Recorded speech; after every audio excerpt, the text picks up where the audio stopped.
Băi, ești nebun. A stat ceva mașina. Salutare duleilor, azi avem un Saab 9.3, 2.0 turbo, 185 de cai, 1998, toamna. Și mașina are gaz, cere. Nu prea ne plac mașinile pe gaz, nu prea facem, în general, o parte dintre voi știți treaba asta. Mașina n-a fost pornită de 2 ani, asta e partea interesantă. N-a fost pornită, n-a fost atinsă, n-a fost mișcată, n-a fost nimic. Și suntem tare curioși să vedem dacă pornește, cum pornește, dacă o facem să pornească și așa. A cântat cocoșul să băgăm mașina. Dacă o pornește, s-ar putea, la un moment dat, să o facă tot la noi. Ah, da! Primul pas e să o pornim și să ne asigurăm că merge ok și motorul. După care trebuie făcut planul de bătaie. Trebuie să facem o constatare serioasă la mașină și omul să știe la ce se înhamă. O mașină vechiuță, dar interesantă, din 90 ceva, 2.0 turbo, 185 de cai. Și la finalul clipului trebuie să premiem comentariul de la clipul cu GTI-ul, cum pregătește o mașină pentru soft. Hai să băgăm mașina și vedem. Ce faci, mă, Misa? Să umflăm bijuteria asta. Bijuteria sau doar roțile? Știm? Roțile. Parcă. Da. Am încercat să umflăm și pe sol, dar nu vrea.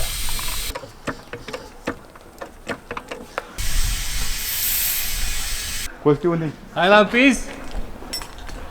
Costi, unde, Eu mă? zic că e de împins și a fugit. Hai, Costi, trecem cu apa. Și acum trebuie să intri, ba, mai ridicat. Aha. Tu, mă, ce știi? Bam, avem cauciucuri maximum, miroase aer de la vechi. Păi din ce ani e mașina? 99. Miroase aer de la bătrânesc. Aia era din 99. Are o plasă de asta specială. Băi, ești nebun. A stat ceva mașina.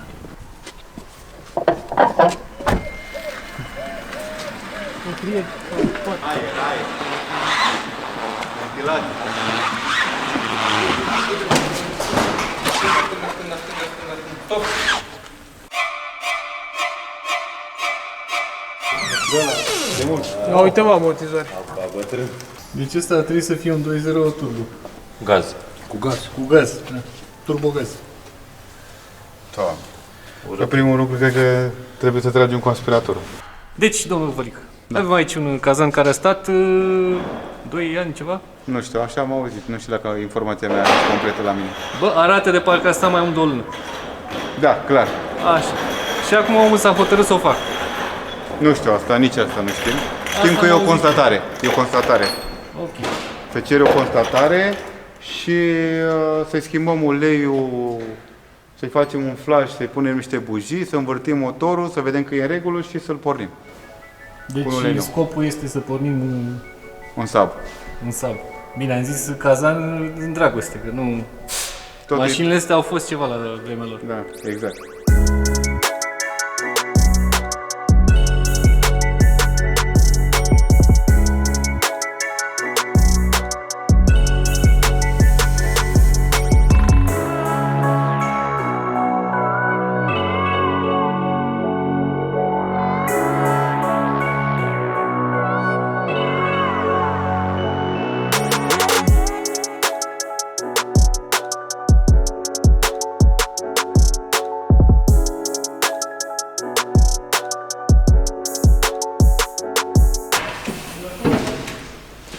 Deci are nevoie de 4 cauciucuri noi. Normal. 09. 2009. 2009. Așa, a luat Vălic diagnoza, să vedem diagnoza, care este, așa, e boșul ăla mare, da? Ok, hai să vedem dacă are joc în pivot. Ceva? Nu. Deci ar fi un burduf de planetară pe partea dreaptă. Ar fi brațul de basculă ăsta, că e rupt de tot. E bine. Așa. Buc și bară stabilizatoare, biletă. Sunt bune. Capătul de bară e bun. Oho, are caseta sus, ca la japoneze. Da. Același lucru și aici.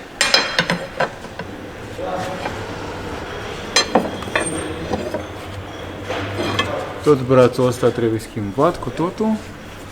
Discuri plăcuțe pe față și o reparație de etrieri. O recondiționare, da. Da, o recondiționare de etrieri. Are plăcuțele... Delphi.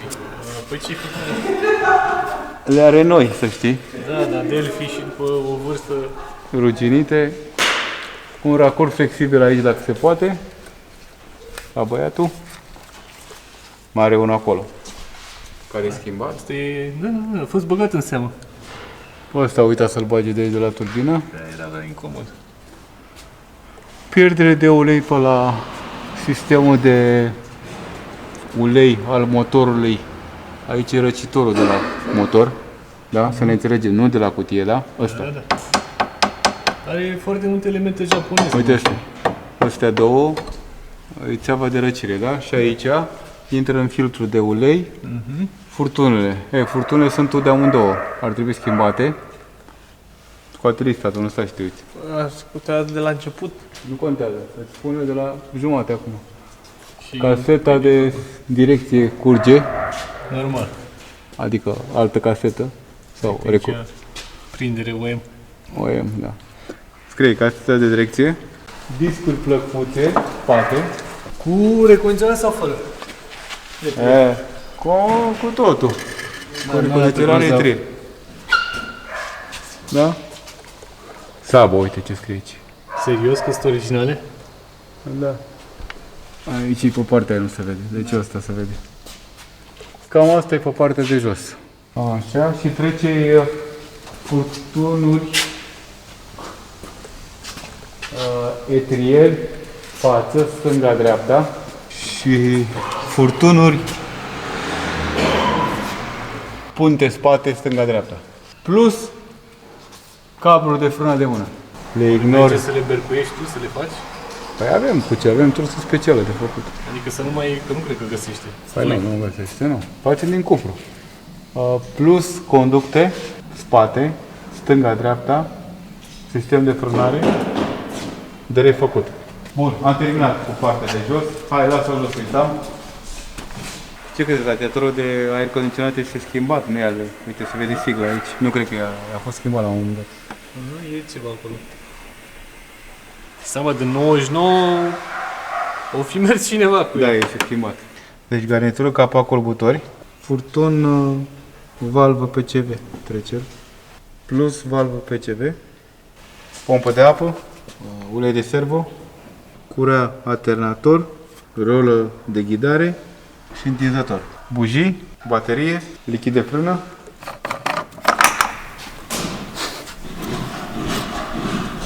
Ce pământ? Nu știu. Bun. Vom da jos bujiile, să învârtim motorul, să vedem că se învârte, să-l verificăm. După care dăm drumul la ulei. Îi punem un ulei nou, o baterie. Și sperăm că e regulă motorul.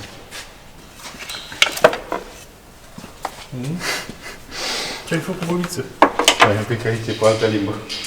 Tu vrei să-mi spui că asta e bobină? Nu, e împrinsă sub ea, cred că, dar e făcut o treabă inteligentă. Da. Interesant. Și cred Lângă că, faptul că e imensă, cred că ar fi avut nevoie și de o bobină. e foarte bine. Trece și bobină. Nu să am. Arată bine, că revizie. Prima. Arată bine. Și asta a lucrat bine. Deci când a mers, cum a mers, cât a mers, dar a mers bine. Exact. Momentul adevărului, învârtim motorul. Să vedem ce se întâmplă cu el. Hai. Ce-ai făcut? Să înveți.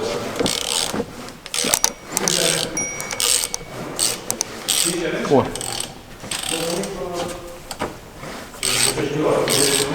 Să mărte ok. Până aici bine. Uisam? Da. Și să dăm drumul la ulei și la filtrul de ulei. Sus mașina. Te duci cu el, slăbești, atât, așa. Și acum ține-o strânsă și încă o dată. Ai înțeles cum se lucrează cu ea? Da. Încă o dată. Gata. Poți să-mi spui dacă e bun ulei, ce părere ai?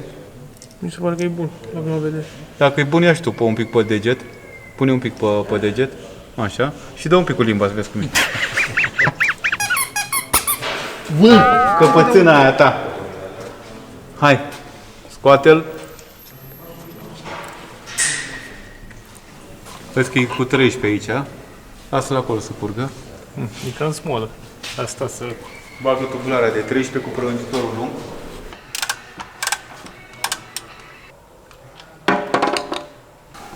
E bine. E bun. Așteptăm ulei, filtru, baterie, poate o bobină, poate nu. Niște bujii, poate da, poate nu. Și poate pornește, poate nu. Gata. Am montat filtrul nou. Am strâns bușonul. Îi punem ulei, îi punem baterie, dăm la automat un pic să-și ia motorul ulei. După care îi punem bujiile, bobina și dăm cheie. Așa, deci cred că pe aici se... Aha. Cum e cu jos? Am mai văzut la ce mașină am mai văzut? La Renault mai e așa. Pe unde bagi uleiul. Ok, deci are elemente japoneze, are elemente franțuzești. Are de toate. E un motor interesant ăsta. Și acum e pe un ulei... Un ulei să fie, da. S-a trezit.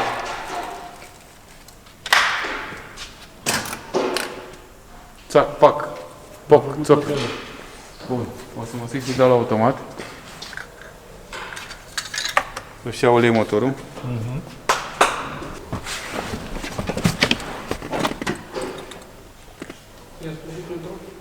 Era aprins farul. Deci cam așa arată bordul.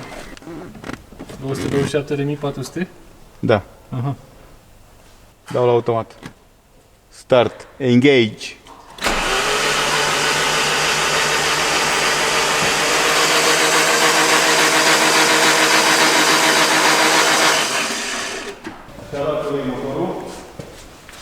Stați becul.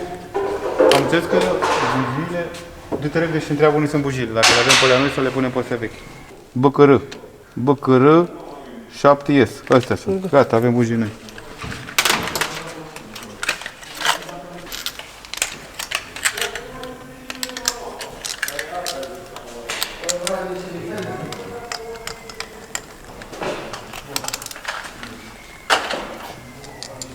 Bobina.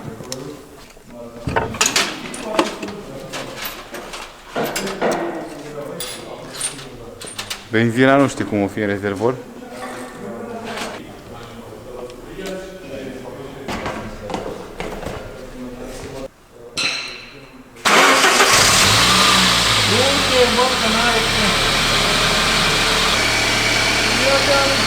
Bălică has left the chat.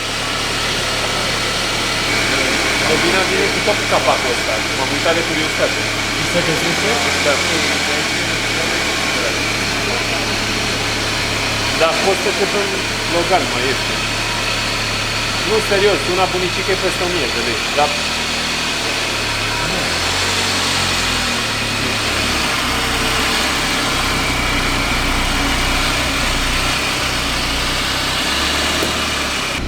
Uite, are climatizare auto, scaune încălzite, CD player, semn de centuri. Ce mai e? Deci băi că am descoperit ceva, că eu știam ceva de saburi că au night panel, dar nu știam exact ce face, că n-am fost niciunul. Deci ai butonul aici, apeși și merge până la 140, acum și mai ai turometru. Fac, l-ai dat înapoi, ai turometru. Eu știam de saburi care sistem de climatizare automat acolo jos, dacă vă uitați, cu butoane. Da, da. Ca lumea, frumos. E pe o singură zonă, dar te mai Nu cu deranjează. rotițe, nu cu nimic, Da, da, da. decât cu butonaj. 99. Pomesc pe volan. Radio, chestii... Pentru radio sunt atâta, n-are... Da, cruise control. Poate o fi opțional. Abia cruise control, dar cred că era opțional. Oglinzi electrice. Buton de deschis portbagajul. Vezi că mașina e șmecheră. Pentru anul ei merge și acum. Aia nu știu. Lumină. Intensitate lumină. E șmecheră mașina. Aprindere generatorului bagă, oprește motorul să facă salută. Geamuri electrice și spate, închis uși, blocat adică și oprit motor. Altceva.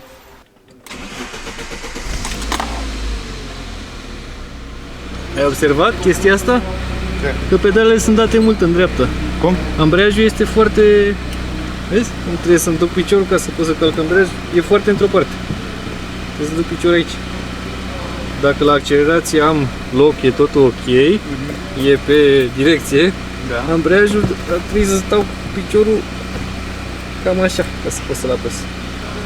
Pac. Hai, să duc mai așa. Vezi? E un pic dubios, aici e mult spațiu.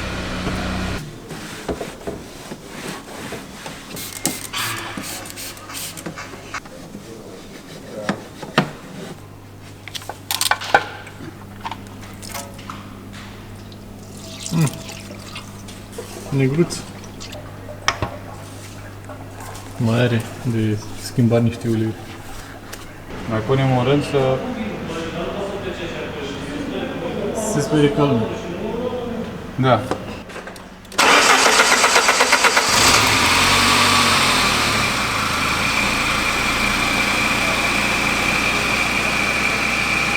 Runda 3.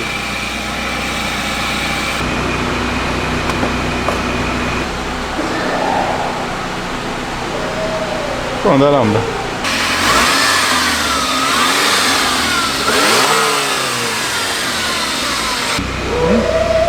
A mers suficient, nu?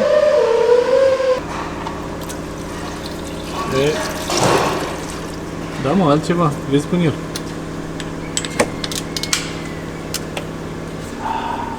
Vezi? Da. Ultima cheie. Dar nu cea din Da, pornit afară.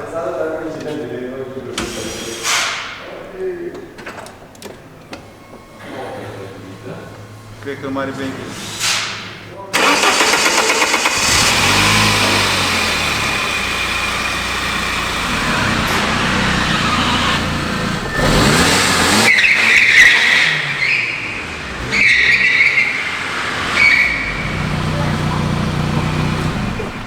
Îți cam place?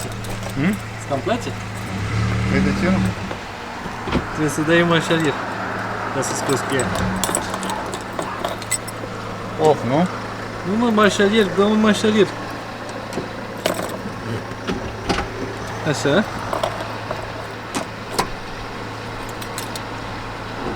Bună treaba asta. Da, sap.